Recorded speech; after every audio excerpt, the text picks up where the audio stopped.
Should you or shouldn't you? The hardest morality test ever. Some choices are pretty easy.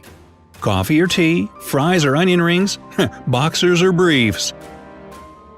Others, however, are so hard that they seem almost impossible to make. We're specifically talking about moral dilemmas here, when both options just seem so unfair or undesirable, but something's got to be done. So get ready and calibrate your moral compass, because we've prepared the hardest test ever. It's full of moral dilemmas, and the way you solve them can speak volumes about your personality. After each question, you'll have 10 seconds to mull the situation over and come to a decision. Write down the letter of the answer you choose, A or B, to find out your results at the end of the video. And remember, this is just a quiz and not some session with a professional psychologist or anything. Hey, it's just me. So don't take it too seriously, okay?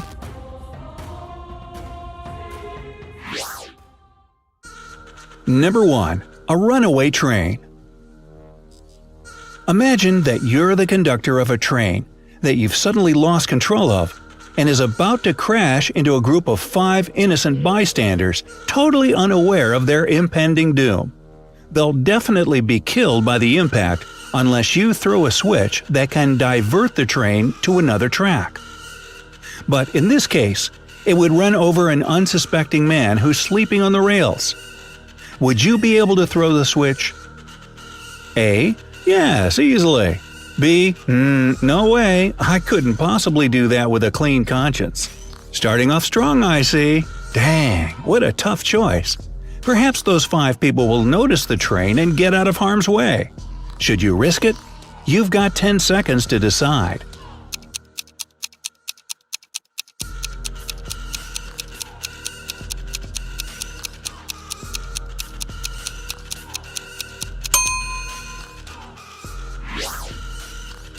Number 2.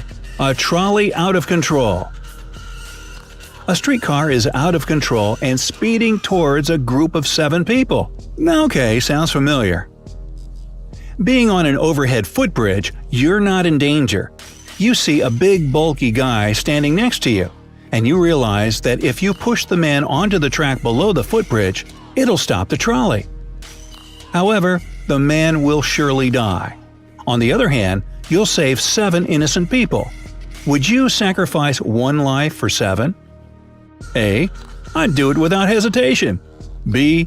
I just couldn't take a life, even if it meant saving 7 other people. Well, they're not called moral dilemmas for nothing.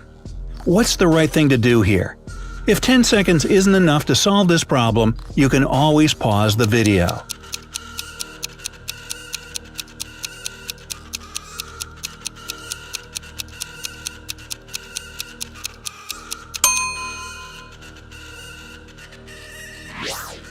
Number 3. A judge's dilemma. You are the judge at a trial of a bank robber who is in fact innocent, and you know it for sure. But at the moment, the enemies of the accused have kidnapped your 6-year-old daughter and are demanding that you convict the robber in return for her freedom. You have no idea where they're keeping her, and the police can't figure it out as well.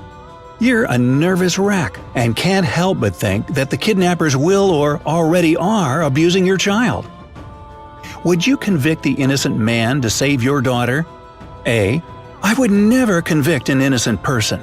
I'd try to find another way to save my child. B. In a heartbeat. It's twice as difficult when a child, especially your own, is involved. Which alternative is your heart telling you to pick?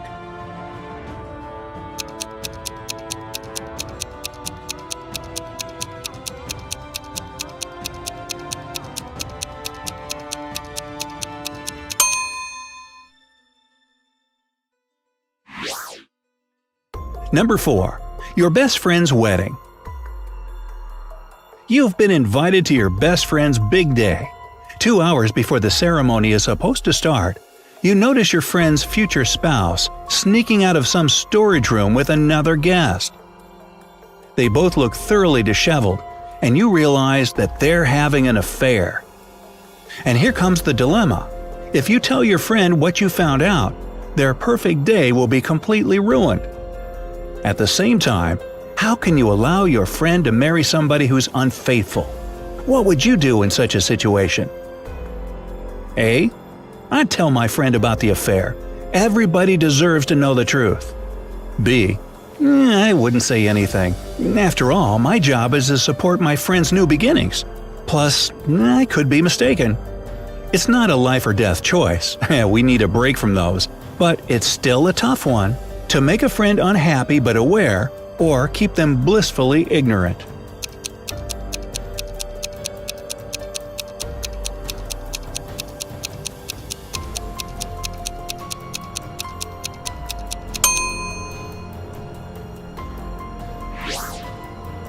Number 5. Reporting Robin Hood. You've witnessed a crime. A man robbed a bank and got away with it. However, he doesn't keep the money for himself. He instead donates it to an orphanage that's on the verge of bankruptcy. After his donation, the orphanage's management can buy clothes, books, medicine, and food for the kids. Well, you know who committed the crime, but you also know that if you go to the police, the money will most likely be returned to the bank and the orphans won't get what they desperately need. So, what do? A. A crime is a crime after all. I'd turn the robber into the police. B. This money was used for a noble purpose. I'd keep my silence. Which side will your moral compass take? No one said this would be easy.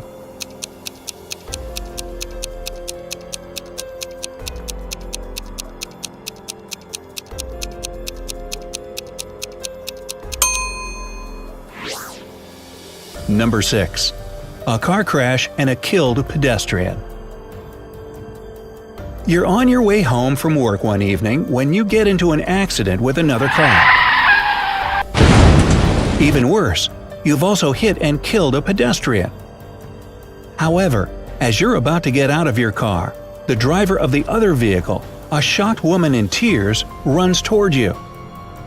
Having heard her hysterical account of the event, you realize that the woman is absolutely convinced that it was she who killed the pedestrian, even though you know that you were responsible. Hey, there's nobody around, only the two of you. You understand that the person found guilty will, of course, be sent to prison. Knowing that, are you ready to own up to it? A. I would confess that it was my fault. How could I live knowing that an innocent person was convicted for something I did? B. I'd let the woman take the fall. I don't want to go to prison and spend years away from my family. Plus, maybe it really was her fault. Well, are you ready to face the music, or are you going to dodge this bullet? Choices, choices.